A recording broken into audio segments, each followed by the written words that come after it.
So welcome back again to a new chapter today. Macro economics का ही एक chapter आज हम लोग डिस्कस करने जा रहे हैं। चैप्टर का नाम है बैंक। इस चैप्टर में हम लोग बैंक के रिगार्डिंग इंफॉर्मेशन पढ़ेंगे। बैंक क्या होता है, बैंक का फंक्शन क्या होता है, किस किस चीज को हम बैंक बोलते हैं। और बैंक ऐसा नहीं है कि आप लोगों को वाकिफ नहीं है बैंक किसको बोला जाता है। बच्चे बचपन से अब तक बड़े होते हुए आ रहे हैं और कई बैंकों को देखे होंगे। कौन कौन बच्चा यहाँ पे बैंक विजिट किया है अब तक? वेरी गुड, बैंक विजिट करे हो। जो विजिट नहीं किया है आप जाना बैंक में, देखना किस तरीके से वहाँ पे प्रक्रिया होती है, किस तरीके से वहाँ वर्क किया जाता है, कैसे पैसा डिपॉजिट एक्सेप्ट होता है, कैसे वहाँ पे लोन एडवांसमेंट होता है। ये सारी चीजें आपको बैंक में देखने को मिलेंगी। बैंक के रिगार्डिंग्स में अगर हम बात करें तो ये जो चैप्टर है हमारा, चैप्टर नंबर 6 बैंक, इसमें हम दो तरह के बैंक के बारे में पढ़ेंगे। एक होगा कमर्शियल बैंक और दूसरा होगा सेंट्रल बैंक। आज की जो क्लास हमारी है ये कमर्शियल बैंक के ऊपर में है कि कमर्शियल बैंक क्या होता है और कमर्शियल बैंक के फंक्शंस क्या होते हैं। तो कमर्शियल बैंक्स जो डेफिनेशन है उसका, उसके अकॉर्डिंग्स में बोला गया है commercial bank is a financial institution. Financial institution हम उस संस्था को बोलते हैं जिसका मेन काम होता है पैसे में लेन देन करना। जो भी पैसे में व्यापार करे उसे फाइनेंशियल इंस्टीट्यूशन कहते हैं। जो पढ़ाई लिखाई करवाए उसे बोलते हैं एजुकेशनल इंस्टीट्यूशन। जहाँ पे लोगों का इलाज हो उसे बोला जाता है मेडिकल या हेल्थ इंस्टीट्यूशन, जो भी आप बोल सकते हो। तो ये आपका फाइनेंशियल इंस्टीट्यूशन उस इंस्टीट्यूशन को बोला जाता है जो जो पैसे में लेन देन करता है। हर फाइनेंशियल इंस्टीट्यूशन बैंक नहीं होता है। सर ऐसे कैसे? देखो जी, LIC का नाम आपने सुना होगा। LIC भी तो एक फाइनेंशियल इंस्टीट्यूशन है लेकिन वो बैंक नहीं है। हिंदुजा फाइनेंस, मुथूट फाइनेंस, बहुत तरह की फाइनेंसिंग कंपनी का नाम बच्चों ने सुना होगा।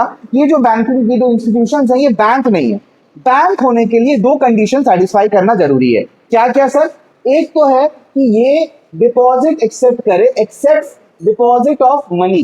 पैसा का डिपॉजिट वो एक्सेप्ट करता हो और कुछ डिपॉजिट नहीं, सिर्फ पैसे का। ऐसा नहीं कि आपका घर का कपड़ा बचा हुआ है लाके डाल दीजिए, खाना बचा हुआ है लाके डाल दीजिए, घर में कुछ भी है लाके डाल दीजिए, नहीं। पैसा जो है आपके पास पड़ा हुआ है उसको वो एक्सेप्ट करता है। तो इसका पहला काम है कि it accept deposit of money. ये जो मनी एक्सेप्ट करता है इसको आप विड्रॉ कर सकते हो। विड्रॉ का मतलब है पैसा निकाल सकते हो। कैसे निकाल सकते हैं? चेक के जरिए निकाल सकते हो, ATM कार्ड के जरिए निकाल सकते हो, और ऑनलाइन पेमेंट करके आप उसका पैसा निकाल सकते हो। विड्रॉएबल डिमांड रिसीट लिख के आप पैसा निकाल सकते हो। इसलिए लिखा हुआ है विड्रॉएबल बाय चेक और अदरवाइज, कैसे भी आप पैसा निकाल सकते हो। ये जो पैसा होता है बैंक उसको क्या करता है? बैंक उसको तो कोई मुर्गी के नीचे नहीं रखता है कि वो हैच होगा और मुर्गी में से बच्चे निकल जाएंगे अंडे में से। यहाँ पे बैंक का एक इंपॉर्टेंट रोल है। बैंक एक मीडियोकर है। ये जिनके पास पैसा ज्यादा है उनसे पैसा एक्सेप्ट करता है, जिनको पैसे की जरूरत है उनको पैसा देता है, जिनसे एक्सेप्ट करता है उनको रेट ऑफ इंटरेस्ट देता है, और जिनको पैसा दिया है उनसे रेट ऑफ इंटरेस्ट लेता है। फर्क ये है कि जो लेने वाला जो रेट है वो ज्यादा होता है और देने रेट वाला कम होता है। यानी जिनको लोन दिया गया है इससे ये 14% ले रहा है और जिनसे पैसा लिया है उनको 6% दे रहा है। बीच का 8% जो है बैंक का कमाई। ये बैंक का मेजर रोल यही है।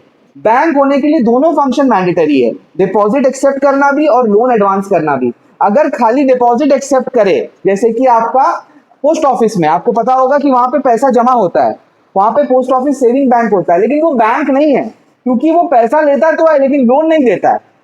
उसी तरीके से जो आपका फाइनेंस कंपनी है वो लोन तो देती है लेकिन पैसा एक्सेप्ट नहीं करती है। जो दोनों काम करे, पैसा ले भी और लोन दे भी, उसको हम बैंक कहते हैं। क्या कोई इंसान बैंक बन सकता है? The answer is no. अगर कोई आदमी अपने घर में ऐसा काम करे तो वो बैंक नहीं बन सकता है। उसके लिए इंस्टीट्यूशन होना, ऑर्गेनाइजेशन होना एक जरूरी है, एक सेपरेट एंटिटी होना बहुत जरूरी है। बैंक के लिए ये कैरेक्टरिस्टिक्स इंपॉर्टेंट है। तो bank is a financial institution that accept deposit of money withdrawable by cheque और otherwise and uses the money so collected for lending to household, firms and the government. Usually ये जो पैसा collect करता है ये loan के तौर पे 3 लोगों को देता है, हाउस होल्ड को, हम जैसे लोगों को, फर्म्स को, प्रोड्यूसर्स को, और गवर्नमेंट भी जब लोन लेना चाहे तो कमर्शियल बैंक से लोन ले सकती है। ये प्रोसेस वाली संस्था को हम बोलते हैं कमर्शियल बैंक। कमर्शियल बैंक्स के जो फंक्शन है उनको दो भाग में बांटा गया है। एक बोला गया प्राइमरी फंक्शन और दूसरा बोला गया है सेकेंडरी फंक्शन।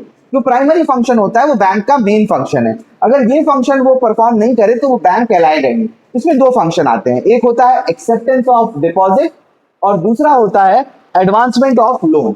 ये दो फंक्शन इंपॉर्टेंट फंक्शन है बैंक के। ये फंक्शन होना मैंडेटरी है। अब जो बैंक एक्सेप्टेंस ऑफ डिपॉजिट करता है, यूजुअली पैसे का डिपॉजिट एक्सेप्ट करता है, ये 4 टाइप में कर सकता है। कितने टाइप में? 4 टाइप में।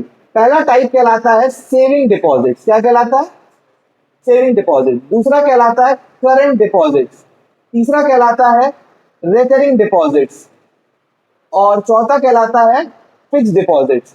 ये जो रिकरिंग और फिक्स डिपॉजिट है, इसको आप एक साथ आप बोल सकते हो कि ये आपका टाइम डिपॉजिट कहलाता है, दोनों मिला के। इसको हम लोग रिकरिंग लिख देता हूं सही से स्पेलिंग, रिकरिंग। 4 तरह के अकाउंट होते हैं। आइए चारों अकाउंट को एक एक करके हम लोग समझते हैं, इनका यूजर्स कौन होता है, क्या इसमें फायदा क्या नुकसान है, वो आइए हम लोग सुनते हैं।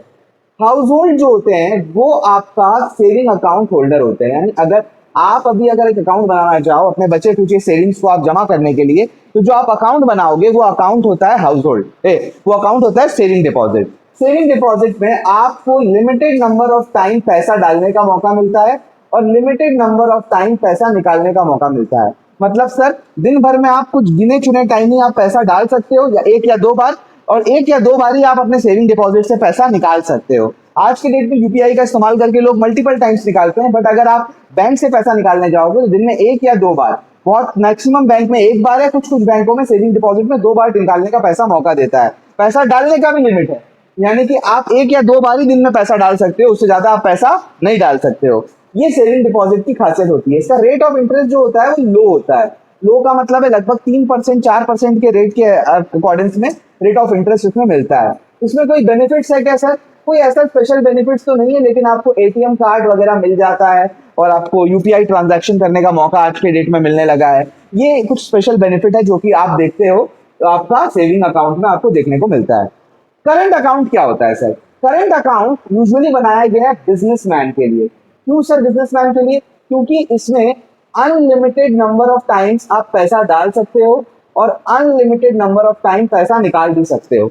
बैंक जो कमर्शियल जो बिजनेसमैन होते हैं उनका बहुत बार पैसा लेन देन होता है, तो अगर उनको लिमिटेड नंबर ऑफ टाइम्स दिया जाएगा तो हो सकता है उनको पैसा निकालने रखने में दिक्कत हो। इसके लिए वो क्या करते हैं, करंट अकाउंट अपना खोल के रखते हैं। करंट अकाउंट में जितना बार पैसा डालना चाहे डालो, जितने बार निकालना चाहे निकालो। इसमें रेट ऑफ इंटरेस्ट 0 होता है, मतलब आपको कोई रेट ऑफ इंटरेस्ट इसमें मिलता ही नहीं। इंटरेस्ट इनफैक्ट बैंक जो है आपसे एक नॉमिनल अमाउंट चार्ज करता है अकाउंट मेंटेन करने के लिए, जो आपके लिए इतना फैसिलिटी प्रोवाइड कर रहा है उसके लिए बैंक आपसे उल्टा चार्जेस काटता है। तो लोग इसको क्यों खोलते हैं सर? इसमें एक फैसिलिटी मिलती है जिसका नाम है ओवरड्राफ्ट फैसिलिटी। वो सिर्फ और सिर्फ करंट अकाउंट होल्डर को मिली जाती है। आगे इसके बारे में हम लोग चर्चा करेंगे क्या होता है ओवरड्राफ्ट फैसिलिटी। तो और तीसरे तरह का अकाउंट होता है रेकरिंग डिपॉजिट। रेकरिंग डिपॉजिट वो लोग खोलते हैं जिनको रेगुलर इनकम आ रही होती है।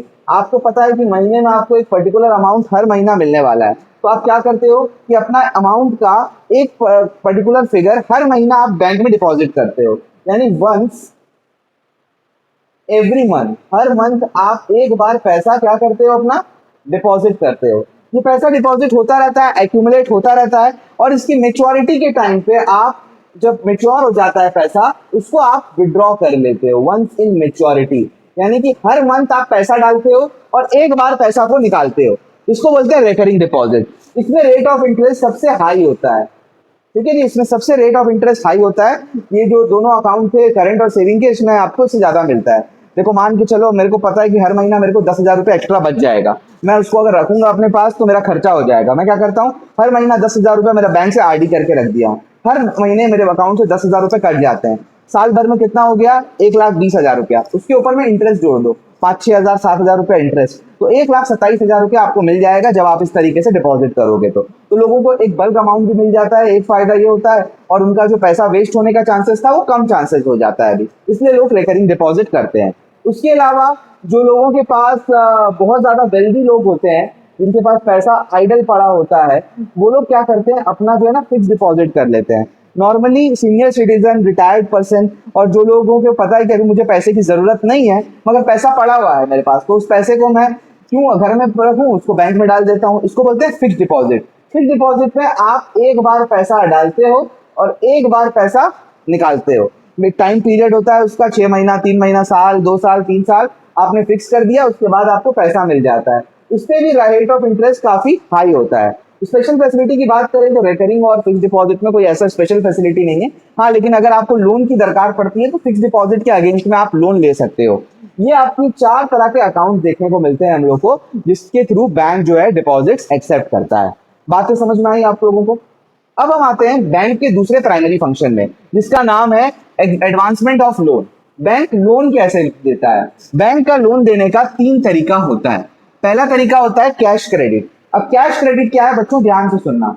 कैश क्रेडिट ये है, मान के चलो एक बच्चा है शुभजीत, शुभजीत को लोन की दरकार है। आओ शुभजीत इधर। शुभजीत, ये हम लोग का शुभजीत है। अब ये भी हम लोग के रिकॉर्डिंग में दिखेगा आप लोगों को, पहला बच्चा है तो रिकॉर्डिंग में आप लोग को दिखने वाला है।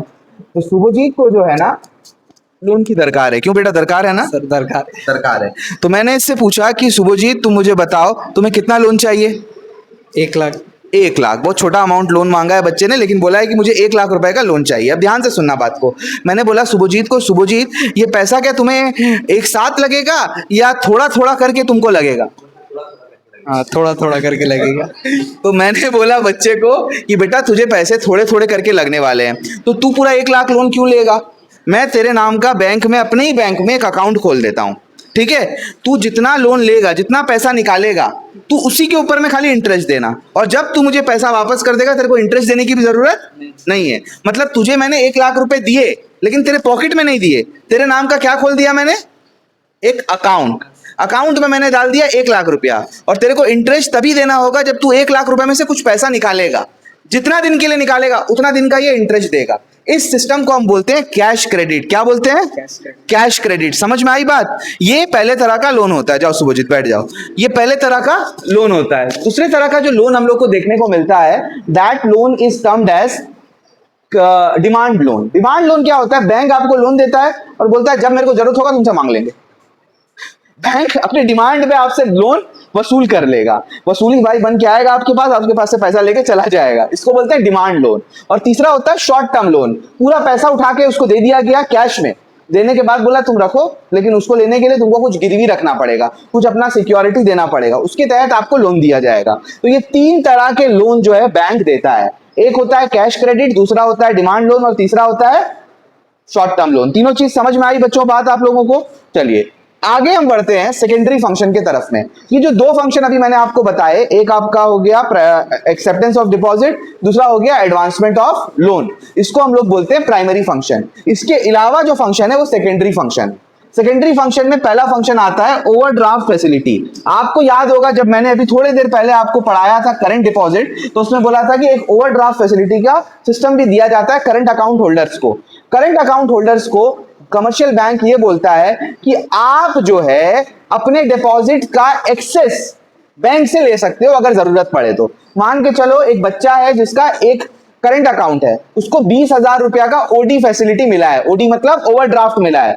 उसके अकाउंट में 1 लाख रुपया पड़ा हुआ है, उसको 1,10,000 का दरकार पड़ गया, तो वो बैंक से पूछेगा भी नहीं और अपने अकाउंट से 1,10,000 रुपया निकाल लेगा। सर उसके बैंक में तो 1 लाख रुपया था, 10,000 रुपया ओवरड्राफ्ट कहलाएगा। 10,000 रुपया क्या कहलाएगा? ओवरड्राफ्ट। तो मैक्सिमम कितना निकाल सकते हो? 20,000। जो लिमिट मिलेगी आपको, वो लिमिट आप मैक्सिमम एक्स्ट्रा निकाल सकते हो अपने डिपॉजिट का। समझ में आया कंसेप्ट क्या है? This is called overdraft facility.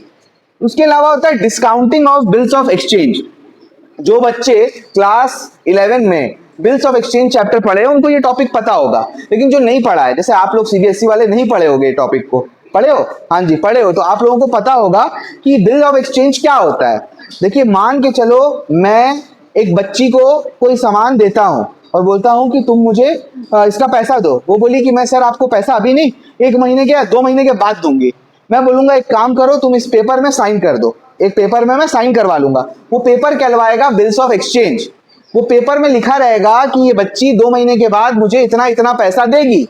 अब 2 महीना से पहले अगर मुझे पैसे की जरूरत पड़ी ना, तो मैं उस बच्ची के पास नहीं जाऊंगा, मैं उस बिल को लेके जाऊंगा बैंक के पास। बैंक कुछ नॉमिनल चार्जेस काटेगा जिसको डिस्काउंटिंग चार्जेस बोलते हैं, बाकी पैसा मेरे को दे देगा। जब बिल का डेट होगा तो उस बच्ची से वो बैंक पैसा एक्सेप्ट कर लेगा। सर अगर बच्ची पैसा नहीं दी या बच्ची के पास पैसा नहीं हुआ या कुछ भी प्रॉब्लम हुआ तब क्या होगा? तब बैंक समझेगा और वो उसका प्रोसीजर अलग है।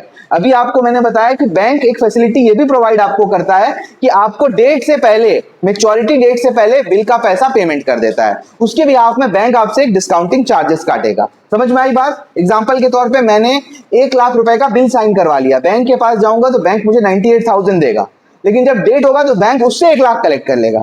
इस बीच में बैंक का कितने का फायदा हुआ? 2000 रुपया का। इसको बोलते हैं discounting of bills of exchange. तीसरा फंक्शन बैंक का होता है एजेंसी फंक्शन। एजेंसी फंक्शन का मतलब बैंक जब एक एजेंट बन के काम करता है। एजेंट का काम क्या होता है सर? एजेंट का काम ये होता है कि वो एक आदमी के लिए आपका काम कर रहा होता है, बीच का मीडियोकर होता है, इसके थ्रू से पैसा कलेक्ट करता है, आपको दे रहा है। जैसे एलआईसी एजेंट एलआईसी की पॉलिसी बनवाता है अपने क्लाइंट के साथ, क्लाइंट और एलआईसी के बीच में रिलेशन है, लेकिन बीच में मीडियोकर कौन है? LIC agent. तो एजेंट का मतलब होता है जो किसी के लिए काम कर रहा हो, दो लोगों को बीच में जोड़ रहा हो, उसको हम लोग एजेंट बोलते हैं। बैंक एज अ एजेंट ये 6 तरीके के फंक्शंस परफॉर्म करता है।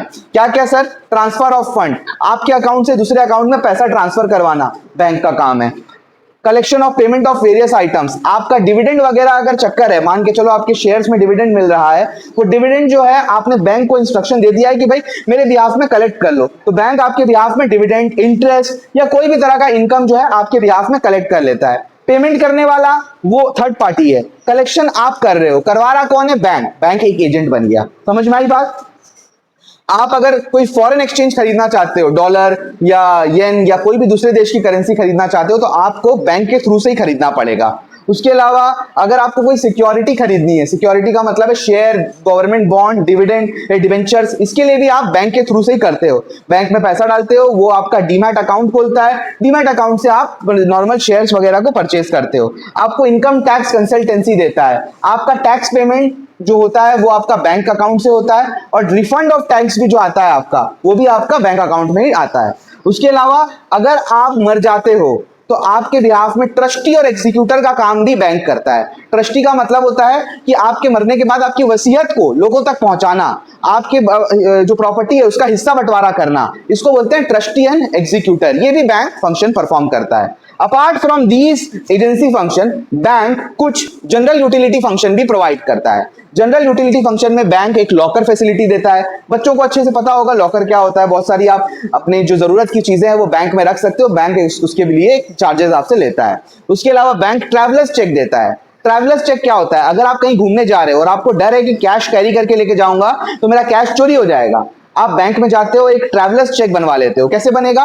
1 लाख रुपए का ट्रैवलर्स चेक चाहिए, तो आप बैंक में 1 लाख रुपए दोगे, बैंक आपको एक चेक लिख के दे देगा। अब ये चेक आप अपने पास रख लिए, आप जिस शहर में जा रहे हो वहां पे वो चेक दोगे उस बैंक के ब्रांच में, तो वो आपको कैश दे देगा। आपको साइन करना पड़ेगा वहां पे, यहाँ का साइन वहां पे साइन, वेरीफाई होगा, आपको पेमेंट मिल जाएगा। अब इसमें क्या है, अगर आपका चेक चोरी भी हो गया तो आपका पैसा डूबने का चांसेस नहीं है, क्योंकि जब आदमी ट्रैवलिंग करता है तो देयर इज चांसेस कि उसके साथ थेफ्ट वगैरह का सिचुएशन अराइज हो जाए, इसलिए हम लोग ट्रैवलर्स चेक कैरी करते हैं। उसके अलावा बैंक लेटर ऑफ क्रेडिट भी देता है। लेटर ऑफ क्रेडिट का मतलब है ये जो आपका क्लाइंट है या जो कस्टमर है वो क्रेडिट वर्दीनेस कैसा है उसका, अगर वो लोन वगैरह लेता है तो टाइम पे पेमेंट करता है कि नहीं करता है, उधारी भत्ता सही से चुकाता है कि नहीं चुकाता है, उसका इंफॉर्मेशन भी बैंक देता है। उसके अलावा बैंक अंडर राइटिंग करता है सिक्योरिटीज की। ये क्या होता है सर? देखो, कोई भी कंपनी जब शेयर इशू करती है तो उसको एक गारंटर चाहिए होता है जो उसके शेयर को बिकवा दे। बैंक गारंटी देता है कंपनियों से कि भाई मैं आपके शेयर बिक्री करवा दूंगा, अगर नहीं बिक्री करवा पाया तो मैं खुद खरीद लूंगा। इस प्रोसीजर को हम बोलते हैं अंडर राइटिंग ऑफ सिक्योरिटीज। क्या बोलते हैं? ये फंक्शन भी बैंक परफॉर्म करता है। समझ में आई बात? ये जनरल यूटिलिटी फंक्शन के अलावा कमर्शियल बैंक का एक बहुत इंपॉर्टेंट फंक्शन है, बहुत बहुत बहुत इंपॉर्टेंट फंक्शन है, जिसका नाम है क्रेडिट क्रिएशन। क्रेडिट क्रिएशन एक ऐसा प्रोसीजर है जहां पे कमर्शियल बैंक इकोनॉमी में डिपॉजिट मनी क्रिएट करता है। देखो, नोट छापने का काम सेंट्रल बैंक का है, नोट प्रिंट करने का काम सेंट्रल बैंक का है, कॉइन मिंट करने का काम सेंट्रल बैंक का है, लेकिन इकोनॉमी में डिपॉजिट मनी क्रिएट करना, बिना नोट छापे नोट कैसे बनते हैं, बिना नोट छापे मनी कैसे क्रिएट होता है, वो कमर्शियल बैंक करता है अपनी 2 एक्टिविटी से, acceptance of deposit, advancement of loan. कैसे करता है वो सेकंड पार्ट में हम लोग सीखेंगे, जिसमें हम आपको बताएंगे कि credit creation bye commercial bank किस तरीके से होता है। ये पार्ट को मैं यहीं पे कवर अप करता हूं, यहीं पे एंड करता हूं। बच्चे इस टॉपिक को ध्यान से देखें, पहले आप सब लिख लो पूरा पार्ट, उसके बाद अगर टाइम बचेगा तो आज की क्लास में हम लोग क्रेडिट क्रिएशन करेंगे, वरना नेक्स्ट जो हमारी क्लास होने वाली है थर्सडे को, उस क्लास में हम लोग क्रेडिट क्रिएशन करेंगे। Thank you so very much and bye bye.